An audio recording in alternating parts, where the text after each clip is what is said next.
aprendido, realmente el tema de COVID es muy amplio. Es un tema bastante amplio y podemos hablar de cada aspecto, podemos hablar en una charla diferente, pero he resumido algunos puntos que yo creo que todos tenemos que tener en cuenta, ¿ok? Entonces, comenzamos. Y comenzamos con esta frase, que normalmente la uso siempre cuando hablo acerca de COVID. Imagínense, esto fue hace muchos años, lo dijo Avicena, un médico árabe, hace cientos de años, pero se aplica a lo que vivimos actualmente. La imaginación es la mitad de la enfermedad. La tranquilidad es la mitad del remedio y la paciencia es el comienzo de la cura. Y realmente tiene mucho que ver, estas tres frases que están aquí tienen mucho que ver con la pandemia porque esto que dice la imaginación es la mitad de la enfermedad, como esta era una enfermedad nueva, era desconocida tanto para médicos como para los pacientes, los familiares. Cuando uno desconoce algo, empieza a imaginar. Y probablemente muchas de las cosas que imagina son malas, y eso te genera miedo, y el miedo te hace actuar de una manera equivocada. Entonces, desde aquí, y en esta diapositiva realmente podríamos conversar toda la tarde porque esto resume muchas de las cosas que pasaron en la pandemia. Si una Doctor, persona... disculpe, está en la diapositiva donde dice el buen médico trata la enfermedad, el médico trata al paciente que tiene la enfermedad. Ah, ¿qué pasó? ¿Qué pasó? ¿Qué pasó? A ver, a ver, a ver, a ver. ¿Por qué? ¿Por qué? ¿Por qué? ¿Por qué? Voy a cerrar de nuevo, ¿ya? Ok. ¿Qué pasó? A ver. Esa que dices que esa es la última. Ya, a ver. Ahí sí, ¿no? Ahora sí, doctor. Sí, ahora Sí, sí. ya. Listo. Entonces, les decía que por qué o sea, y cómo relacionamos esto con la pandemia. Porque el miedo que sentíamos que era propio de nosotros, propio de los seres humanos, obviamente, a los pacientes les daba mucho miedo el hecho de sentir tos, sentir fiebre, todo eso, porque decían, uy, tengo COVID. Y como en ese momento, al inicio de la pandemia, no había vacuna, no había nada, tener COVID era terminar en el hospital y terminar en el hospital era fallecer. Esa era la idea que muchos tenían en la cabeza. Entonces, el miedo los hacía acudir a una farmacia, automedicarse. En la farmacia les recomendaban colocarse una inyección de antibiótico con dexametasona. Acá en Perú, por ejemplo, fue muy común la ceftriaxona con la dexametasona en inyección.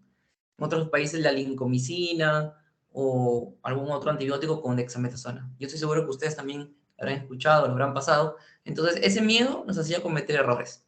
Muchos de esos errores cometidos por los pacientes e incluso por los mismos médicos fueron los principales responsables del fallecimiento de tantos pacientes en el mundo. Por otro lado, la frase que vemos aquí dice, la tranquilidad es la mitad del remedio. Entonces, miren, por un lado había miedo, pero por otro lado, el médico que realmente estaba preparado en el tema, aunque no seamos unos expertos en el tema porque era algo nuevo, pero por lo menos nos habíamos capacitado en algo. Entonces, nuestro trabajo era darle tranquilidad a los pacientes. Si yo les preguntara actualmente, ¿cuál es el tratamiento para COVID-19? ¿Existe un tratamiento específico para COVID-19? Y mientras yo lo voy explicando, quiero que escriban en el chat, por favor, a ver qué opinan ustedes. Actualmente podemos decir que hay un tratamiento contra COVID-19. Entonces, en ese momento, cuando yo tenía consultas y todos los médicos teníamos consultas,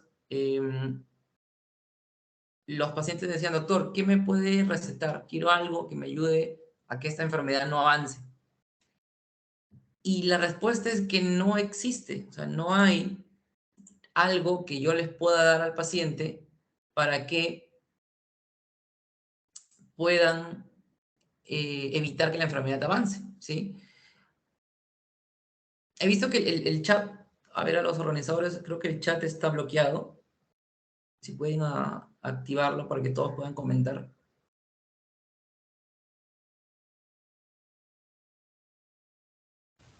Sí, doctor, el chat se iba a activar al final de la ponencia. Ya, pueden Pero activarlo ahorita. necesita... Sí, Sí, claro, no hay problema. sí, sí, mejor. Ya. Normalmente, cuando si tienen dudas, pueden ir dejándolas, ¿ya? Para no acumular, de repente puedan haber muchas al final, las voy respondiendo yo a medida que voy avanzando. Y también para que vayan respondiendo a lo que yo les voy preguntando a ustedes, ¿ya? Entonces, les estaba diciendo que el trabajo de nosotros era ese, como, o sea, no había algo, yo cuando llegaba a consulta, no había algo que yo le pueda decir, señora, tome esto, y con esto su enfermedad no va a avanzar, y va a ser leve, y no se va a complicar. No, eso no existía, y no existe tampoco. Lamentablemente nos costó entender esto, y por eso que aparecieron todos los medicamentos que ustedes habrán escuchado, que ya lo vamos a comentar, que al final pues no sirvieron, y encima que no sirvieron, empeoraron al paciente. Y por último, la paciencia es el comienzo de la cura. Esta enfermedad, perdón, esta frase también tiene mucho que ver con esta enfermedad, porque el COVID es una enfermedad que requiere paciencia, ya que los síntomas suelen durar 2 semanas, algunos duraban 3 semanas, hay personas que estaban días con su tos y no les pasaba, hay personas que perdieron el olfato y lo recuperaron un mes o a los 2 meses, hay gente, yo he tenido pacientes que ya había pasado un año desde que perdieron el olfato y no lo recuperaron por completo. Entonces, esto lamentablemente requiere paciencia, ¿sí? Ahora, quiero que vean esta gráfica. En el lado acá izquierdo podemos ver el total de fallecidos en cada uno de estos países de Latinoamérica, ¿ya? El total de fallecidos por COVID-19. Brasil, como es el país más grande, tiene más fallecidos, 684,000. Después viene México, que también es un país, es obviamente menos que Brasil, pero también es un país de regular cantidad de habitantes, tiene 329,000. Y después aparece Perú, con 216,000 fallecidos. Después viene Colombia, Argentina, Chile, Ecuador. En el caso de ustedes de Bolivia, aquí está, más de 22,000. Y después ya viene Guatemala, Paraguay. Si se dan cuenta ya la cantidad, si ustedes miran nada más el gráfico, resalta claramente Brasil y le sigue México, Perú. El problema es que México y Brasil tienen mucha más población que Perú. Entonces, ¿qué pasa cuando hacemos la conversión y sacamos la proporción? O sea, Perú tiene 219,000 fallecidos, ya, pero ¿cuántos somos en población? Somos 33 millones. México tiene 329,000, pero la población de México es el triple que la de Perú. Tienen muchos más. Entonces, cuando sacamos la proporción del total de habitantes del país con el total de fallecidos, ahí, ¿saben quién sale en primer lugar? Lamentablemente, Perú.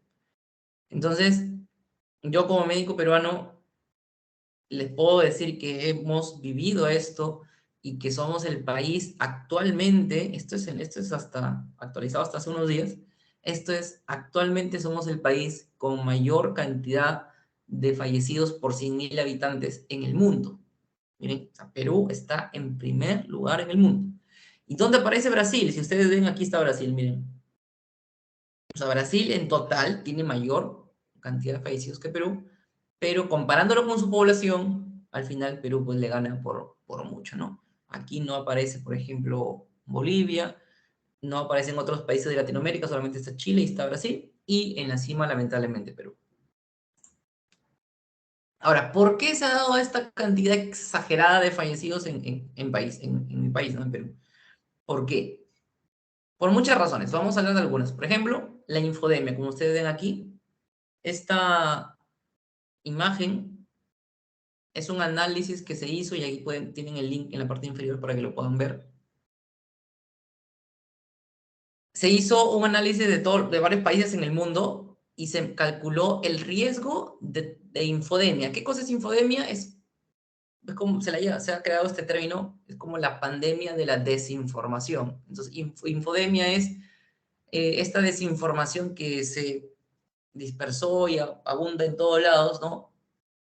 Estas cadenas de WhatsApp, estos videos, estos audios supuestamente de expertos que decían esto, que el virus fue creado, que las vacunas no sirven, que puedes hacer esto y tal doctor te recomienda hacer esto para que no te contagies. Todas esas cositas que ustedes, estoy seguro que a ustedes les ha llegado por WhatsApp en algún momento. Todo eso se llama infodemia. Y hay países que tienen más riesgo de sufrir de esto y otros que tienen menos riesgo. Si ustedes ven acá, los países que están de color azul son los que tienen menos riesgo. Y los que están de color más rojo son los que tienen mayor riesgo. Y vean ustedes cómo nuevamente Perú resalta aquí con un rojo intenso, ¿no? Un rojo intenso bien ganado, porque hemos sido, pues, uno de los países más creadores y divulgadores de noticias falsas, de fake news, de cosas que no tienen sentido, ¿no? En el caso de ustedes en Bolivia, miren, según este estudio, no ha habido tanto, aunque estoy seguro que ustedes también en algún momento habrán visto alguna noticia falsa, pero no es mucho en comparación a otros países.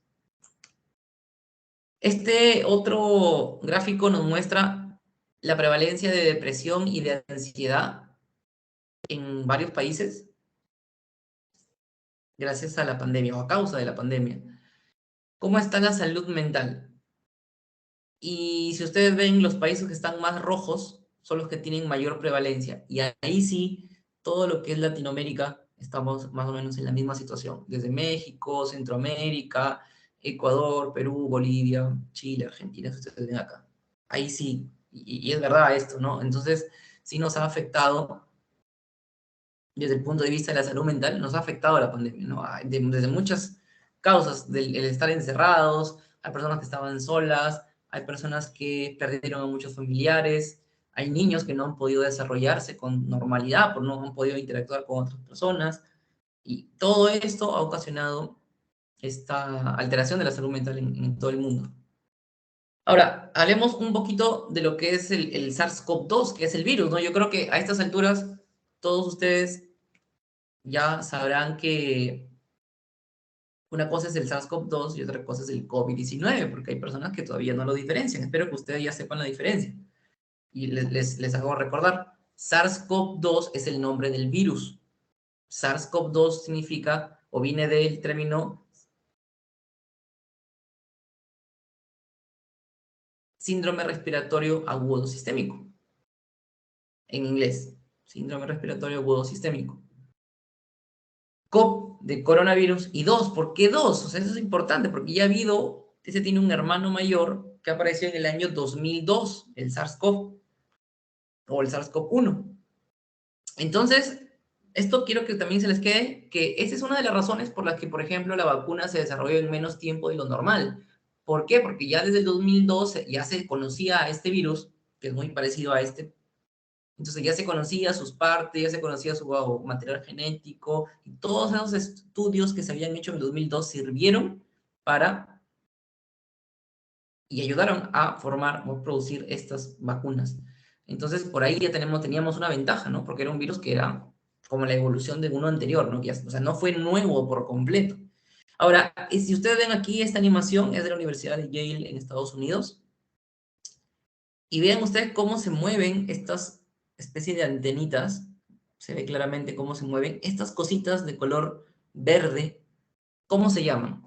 ¿Saben ustedes cómo se llama esto? Creo que todos lo hemos escuchado. Estas son las famosas proteínas S. ¿Sí? Esta es la proteína S. Ahora, voy a anotarlo por acá. Esta es la proteína S. Esta proteína S, que es esto, lo vamos a ver y lo vamos a ampliar acá. Acá tenemos la proteína S. Tenemos una subunidad S1 y una subunidad S2, que es como si fuera un arbolito. Eso es como si fuera el tallo y eso es como si fuera la copa del árbol. ¿Sí? La subunidad S2 es la que está fija aquí a la superficie del virus. Ahora, ¿por qué les explico eso? Escúchame bien. La subunidad S1 tiene una parte que ustedes ven aquí, esto que ven acá, es el RBD, Receptor Binding Domain, que en español significa dominio de unión al receptor. ¿Por qué les menciono esto? Porque este RBD es exactamente la parte que se va a unir al receptor de la célula, de nosotros, para que el virus pueda ingresar. Entonces, ustedes saben, creo que saben ustedes que la parte que se va a unir del virus a nuestra célula es el receptor EK2, ¿se acuerdan? El receptor EK2, ¿sí? Ya, entonces, ¿qué parte del virus se une? tú puedes decir la proteína S. Pero si quieres ser más exacto, ¿cuál va a ser esa parte? Va a ser esto, el Receptor Binding Domain, o más rápido lo decimos como RBD. Esto que está acá, esto que estoy señalando aquí, esa es la parte que se va a unir. Ahora, ¿por qué les digo esto? Porque tenemos todos que saber, y eso es algo que ya todos tienen que quedar claro, que todas las vacunas que conocemos, todas las vacunas que se han hecho, todas coinciden en algo. Todas forman anticuerpos contra este RBD. Entonces, la vacunación lo que hace es producir anticuerpos que van a bloquear a este RBD. Y si yo bloqueo el RBD del virus, ya no se va a poder unir a mi célula. ¿Sí? Muy bien, entonces, eso es algo que tiene que quedar claro. Y otra cosa que debe quedar claro, y lo voy a apuntar acá también con otro color, es que nuestros anticuerpos, miren, escuchen, nuestros anticuerpos, ustedes saben que cuando ingresa el virus, nosotros producimos anticuerpos, que son los IgM y IgG, ¿no? Ya. Esos anticuerpos no bloquean a todo el virus. Muchos piensan que el anticuerpo bloquea el virus. No. El anticuerpo bloquea a cada parte del virus. Entonces, hay anticuerpos que van contra la proteína S, hay anticuerpos que van contra las otras proteínas, la proteína M, la proteína E, contra otras. Y dentro de los que van contra la proteína S, voy a dibujar acá un anticuerpo. Ese es el anticuerpo. Se puede unir a esta parte. O se puede unir a esta parte. O se puede unir a esta parte. Esos son anticuerpos, miren. O se puede unir a esta parte. Entonces, yo les pregunto, ¿cuál de estos 4 anticuerpos que yo he dibujado, el número 1, el número 2, el número 3 o el número 4? ¿Cuál de los 4 anticuerpos creen ustedes que va a ser el anticuerpo neutralizante? Así se llama, anticuerpo neutralizante. ¿Cuál de los 4 será? Bueno, acá veo que no sé si estará activado el chat, pero si no, bueno, respondan ustedes. Doctor, está activo el chat por WhatsApp. Ahí pueden ir respondiendo a los chicos y yo le voy a informar a usted. Ya, Por ahora no hay nada. ya.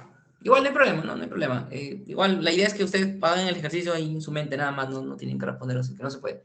Entonces, a ver, piensen ustedes, ¿cuál de estos 4 anticuerpos se le llamará anticuerpo neutralizante? Entonces, si se han dado cuenta y me han entendido lo que yo he dicho, sería este Buenas número. tardes, sería el anticuerpo 4. Ah, exactamente, muy bien. El 4, pues. ¿Por qué el 4? Porque el 4 va a bloquear a quién. ¿A quién bloquea este anticuerpo número 4? Bloquea al RBD. El receptor. Entonces, al receptor binding domain. Ajá, muy bien. Entonces, a ver, esto debe quedar muy claro, ¿ah? Las vacunas producen anticuerpos, muchos tipos de anticuerpos, pero los que nos van a servir más son los anticuerpos que van a actuar contra el RBD, ¿sí? La inmunidad, o sea, cuando yo tengo COVID y yo ya tengo una inmunidad, la inmunidad no me garantiza que no me vuelva a contagiar, o sea, me puedo volver a contagiar. Porque se ha visto que la inmunidad de la vacuna hace que nosotros produzcamos más anticuerpos neutralizantes, ¿sí? Entonces, una cosa es tener anticuerpos y otra cosa es tener anticuerpos neutralizantes. Eso es muy importante. Les digo también por qué, porque muchas, acá en Perú, no sé si en Bolivia me encontrarán ustedes, acá en Perú se hizo muy famoso los laboratorios que empezaron a promocionar sus pruebas y te decían, sácate sangre para ver si tienes anticuerpos. Y la gente pues iba a ver si tengo anticuerpos, si estoy inmune, si la vacuna hizo efecto. Y realmente eso no sirve porque los laboratorios lo que hacen es detectar la mayoría estos anticuerpos que están por acá, que son los anticuerpos comunes. Pero no hay laboratorios que detecten estos anticuerpos neutralizantes, porque ese es un proceso especial y lo hacen instituciones del Estado, instituciones más grandes, ¿no? Entonces así nomás no podemos detectar este tipo de anticuerpos, ¿ya? Entonces eso es importante, debe quedar claro. Y otra cosa que quiero mencionar, si salió de este mismo estudio de la Universidad de Yale en Estados Unidos, se publicó en esta revista que ven acá, que es la revista Nature, que es una revista reconocida de ciencia. Pueden buscarlo. Entonces, miren ustedes, ¿ah? Este es el virus. Acá está el virus. Y acá está la célula de nosotros, ¿sí? El virus tiene su proteína S, que ya les acabo de explicar, que lo ven aquí en color verde, como el que hemos visto hace rato.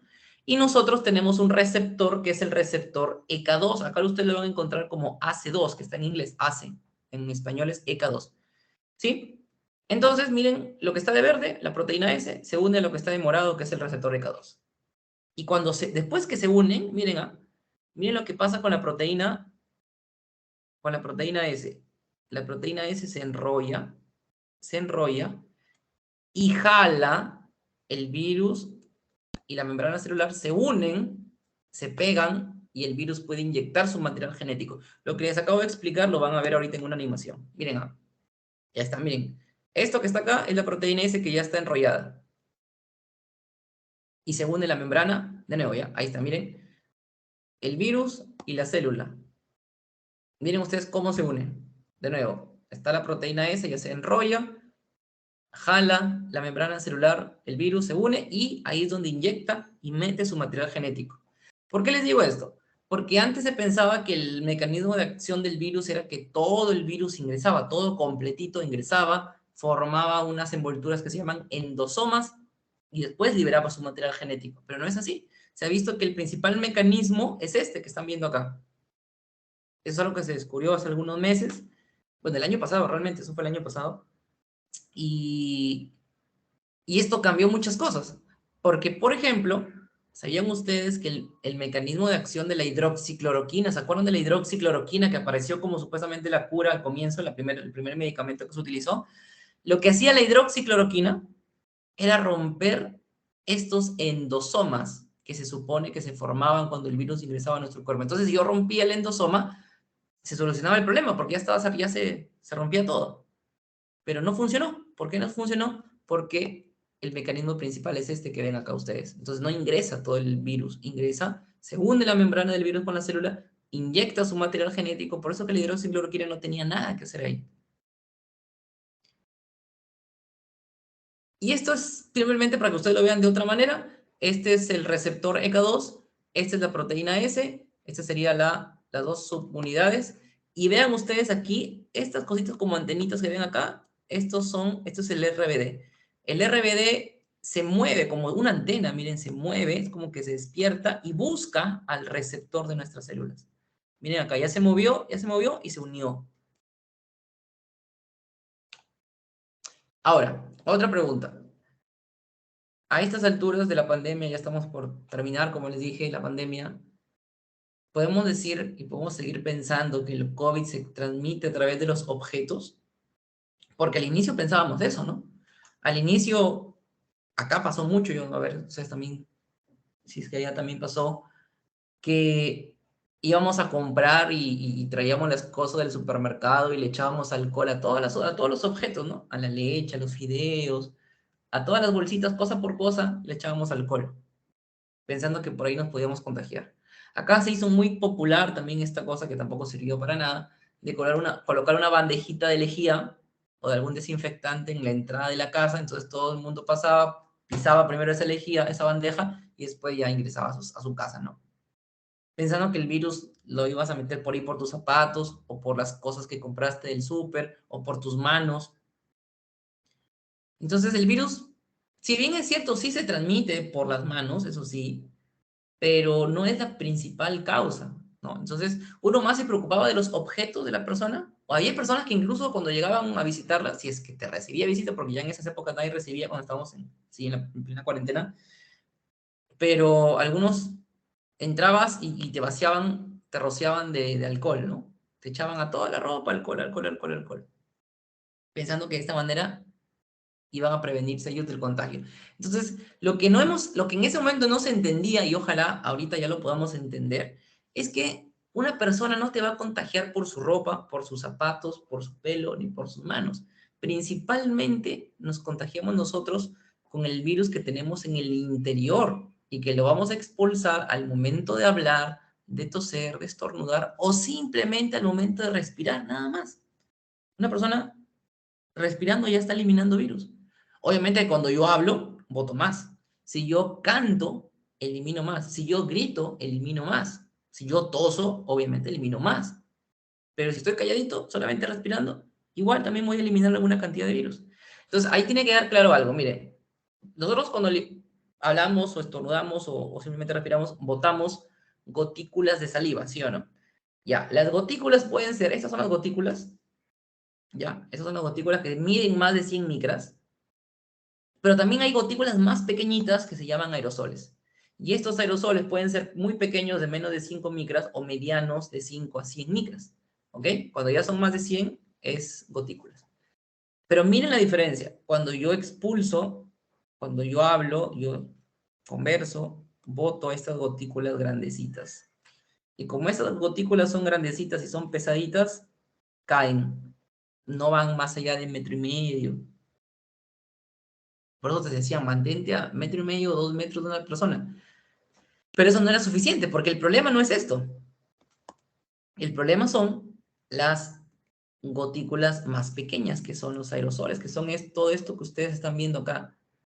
Estos aerosoles que yo estoy señalando acá, estos aerosoles, como son más pequeños, ya no caen inmediatamente, sino que pueden quedarse en el ambiente más o menos 3 a 4 horas. Se quedan flotando ahí en el aire. Por eso que en algún momento salió esta noticia y muchos dijeron, uy, el virus está en el aire, ¿no? O sea, no es que esté en el aire, no es que yo salga a la calle, al parque y ahí me contagio, no. Pero sí se refiere que está en el aire porque si yo estoy en una oficina donde hay 3 personas, en un ambiente cerrado, entonces, y yo estoy sin mascarilla trabajando en mi escritorio, me puede contagiar la otra persona, mi compañero que está en el otro escritorio, aunque esté lejos. Pero como estamos en la misma habitación, los aerosoles van a estar flotando ahí. Entonces, esta es la principal causa, esto es la principal causa de contagio. Eso tiene que quedar claro. La principal causa de contagio son los aerosoles. Después vienen las gotículas y ya después, en tercer lugar y en menor cantidad, son los fómites. Los fómites son las superficies contaminadas. Ahí vienen los objetos, las manos, pero eso no es lo principal son los aerosoles. Eso tiene que quedar muy claro. Entonces, siguiente, vean ustedes acá esta imagen. Si yo les preguntara cómo se ve la COVID-19, cómo se ve un paciente con COVID-19, entonces yo les digo, ¿cuál de los dos pacientes tiene COVID-19? A ver, piensa, responde en tu mente. ¿Cuál de esos dos pacientes crees tú que puede tener COVID-19? ¿El de la izquierda o el de la derecha? Y la respuesta es los dos. El paciente de la izquierda tiene un COVID leve y el paciente de la derecha tiene un COVID crítico y terminó en unidad de cuidados intensivos. Ambos tienen COVID. Pero ¿por qué él está tranquilo en su casa con descanso mirando su celular teniendo COVID? ¿Y por qué este otro paciente está hospitalizado y podría fallecer? ¿Por qué? O sea, ¿por qué algunos desarrollan COVID leve y otros desarrollan COVID grave? ¿Por qué? Existen muchos factores. La obesidad, la diabetes, la hipertensión, el fumar, el tener enfermedades del sistema inmunológico, el tener cáncer, hay muchas razones. Ahora, no estoy diciendo tampoco que todo paciente con diabetes, con hipertensión, obeso va a terminar con COVID grave, no. Y tampoco estoy diciendo que todo paciente joven que haga ejercicio, que no fume, que no tome, que no tenga ninguna enfermedad, no va a terminar en hospitalización. Esa también era una creencia, ¿sí o no se acuerdan? Que antes se pensaba y mucha gente irresponsable decía, no, yo soy joven, no me va a pasar nada, es una enfermedad para viejitos, ¿no? Entonces, hay muchos jóvenes, atletas, deportistas, que murieron por COVID. Y hay muchas personas adultas con diabetes que tuvieron COVID y no se complicaron y estuvieron en su casa. Entonces, hay muchos factores, incluido el factor genético. El factor genético es muy importante porque yo he tenido familiares y 3, 4 personas de una misma familia con COVID grave. Entonces, no hay una razón así exacta de por qué puede pasar esto y por qué este paciente puede ser leve y este paciente puede ser grave. Entonces, lo que muchos se preguntan es, doctor, si yo tengo un COVID y estoy así, ¿cómo hago para no llegar acá?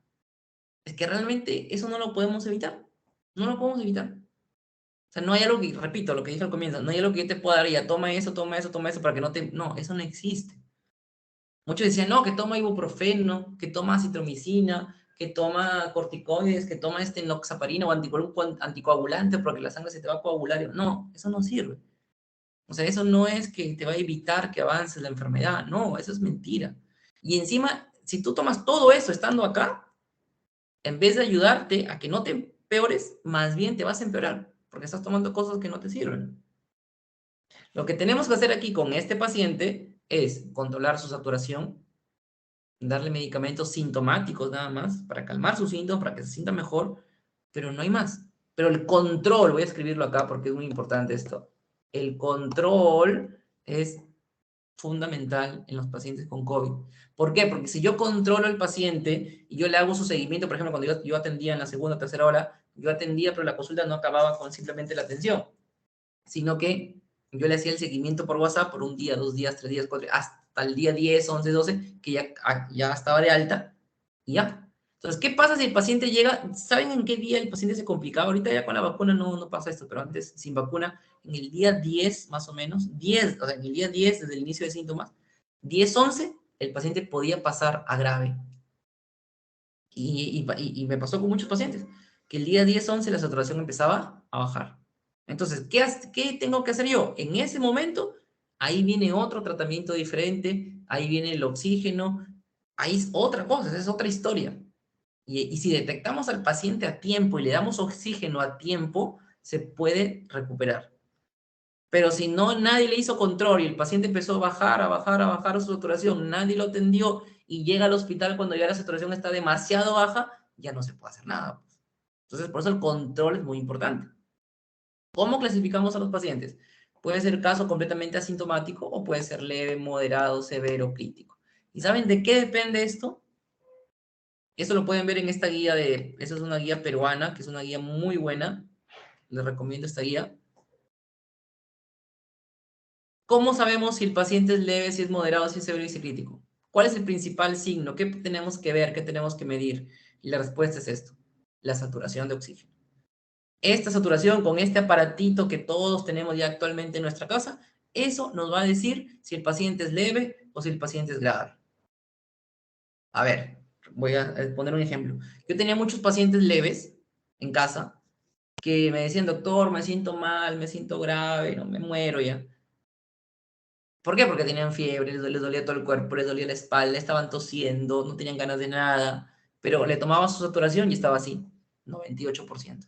Entonces, esa persona con 98% de saturación, por más que le duela todo, es leve, porque sus pulmones no están afectados. ¿Ok?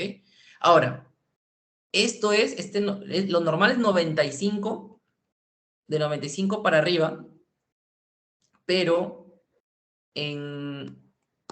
a nivel del mar. 95% es de 0 a 2.500 metros sobre el nivel del mar. En el caso de Bolivia, como tiene varias ciudades a altura, tendrían ustedes que ver en qué altura está para que ustedes vean cuánto es la saturación normal. Y yo les comparto esta información. Este estudio se ha hecho en pobladores de los Andes, en Latinoamérica. Entonces, vean ustedes aquí. Aquí ustedes pueden ver, según los metros sobre el nivel del mar, cuánto debería ser la saturación. Por ejemplo, si alguien está a 3.600 metros, entonces su saturación normal es de 90 a 93. Eso es lo normal para esa altura. Y en cualquier altura, si baja menos del 3% del límite inferior, entonces ya es algo malo. Sí, con esto se pueden guiar ustedes. Ahora,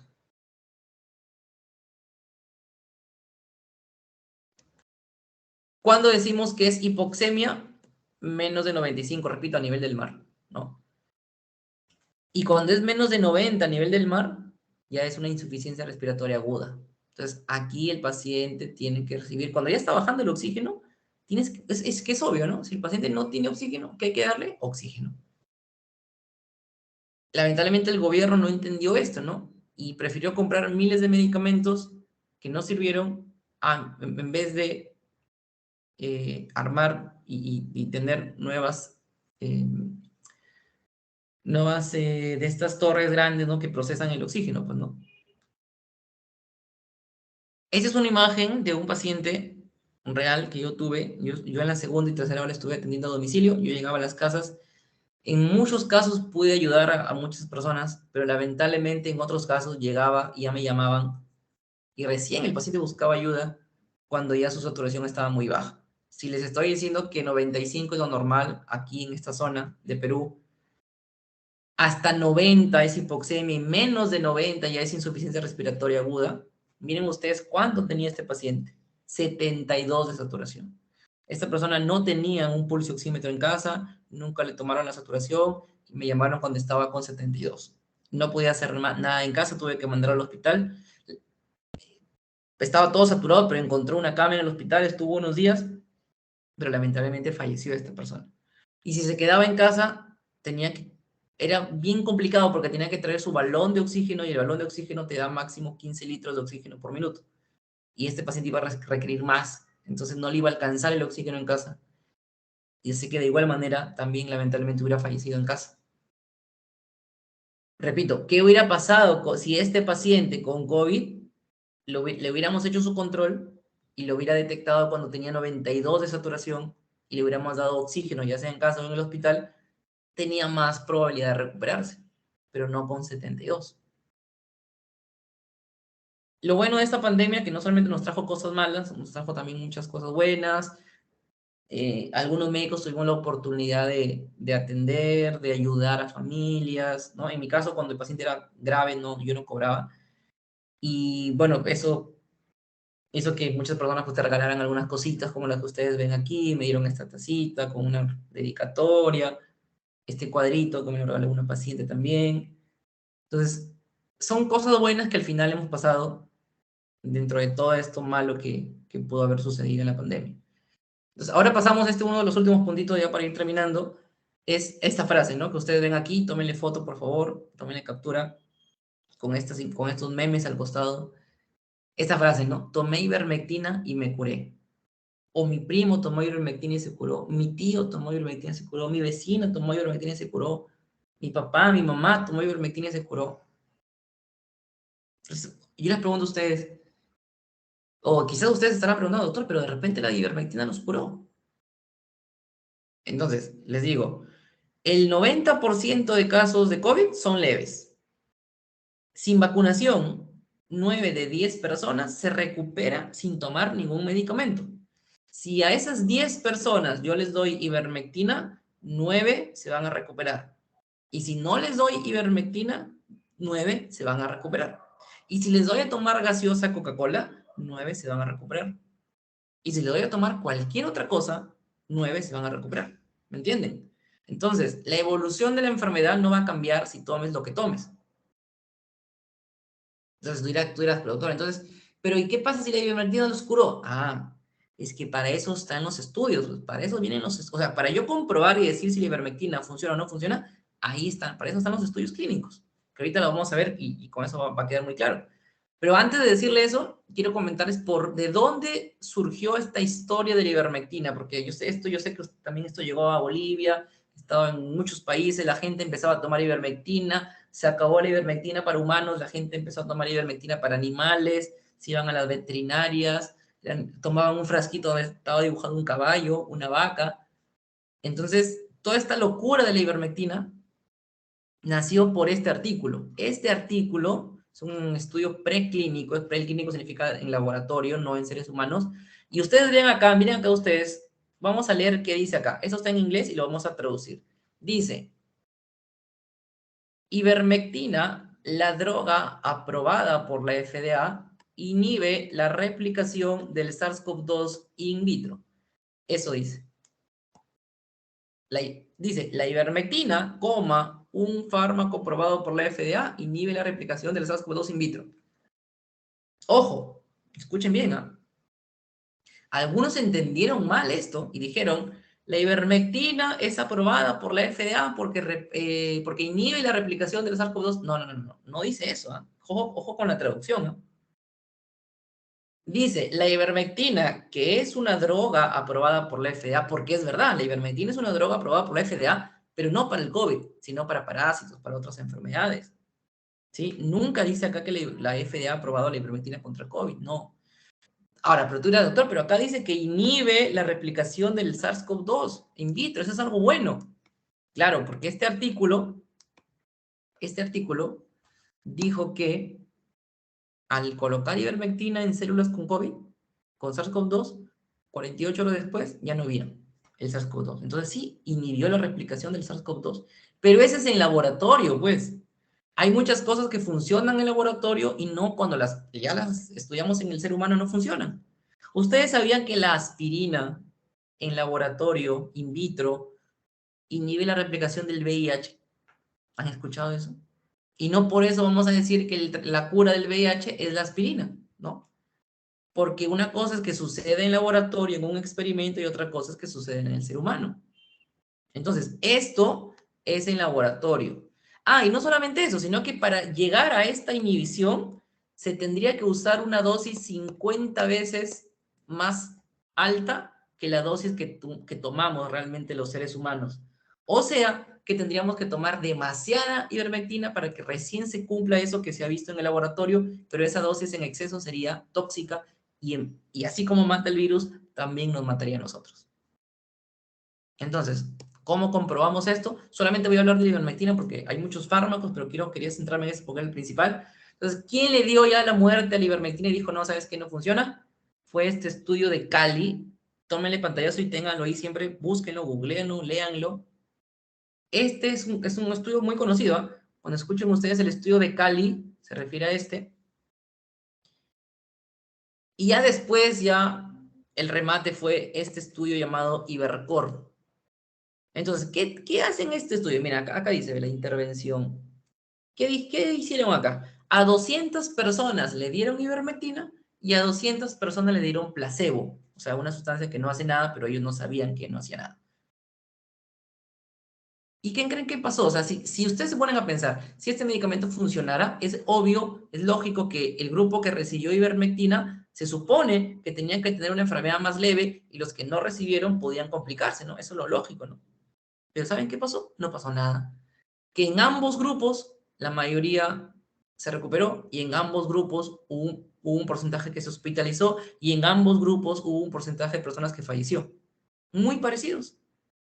Ese es un estudio real. O sea, ahí sí podemos decir, pero no que si, no, a mi primo le funcionó, entonces ya, por eso funciona para todos. No, pues. Y lo mismo pasó acá. Acá también fueron 250 personas en un grupo, 250 personas en el otro grupo. A una le dio ivermectina, al otro grupo no. Pasó el tiempo y ¿qué sucedió?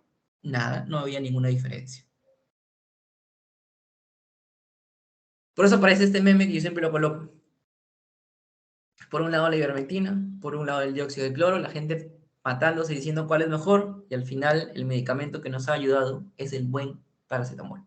Paracetamol calma la fiebre, calma el dolor, calma el malestar, te hacen sentir un poquito mejor. No, no le va a hacer nada al virus, pero te va a calmar el malestar a ti.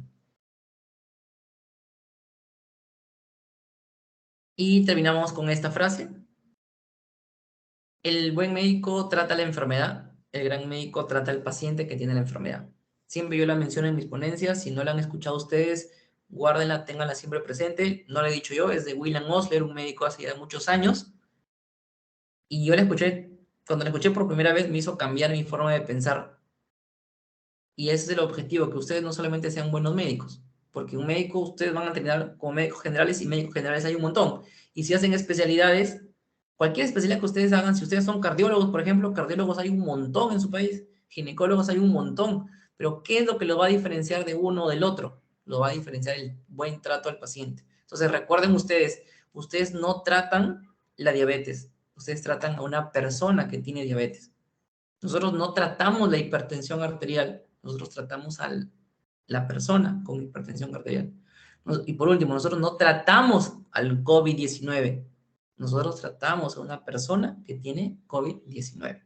Esa es la diferencia y eso puede marcar la diferencia entre ustedes y otros médicos. Muchas gracias. Si hubiera alguna pregunta, estoy aquí para poder responderlas y si no, damos por terminada esta ponencia. Muchas gracias, chicos. Doctor, muchísimas gracias por su ponencia. Espero que los chicos de verdad la hayan aprovechado. Por ahora no hay ninguna pregunta. Estoy esperando a ver si mandan. Esperamos verlo en otra oportunidad. Si se hace otro congreso, encantada de invitarlo nuevamente. Y Sí, con gusto. bueno, Con este tema es gusto. muy importante porque nos chocó a todos, tanto a nuestra familia, a nuestros amigos. Entonces, muchísimas gracias. Sí, de hecho, siempre es importante actualizarse en el tema y los felicito a ustedes porque he visto el Congreso muy bien organizado, muchos temas interesantes. Estamos en contacto. Nos vemos, buenas tardes. Ok, doctor, hasta luego. Muchas gracias.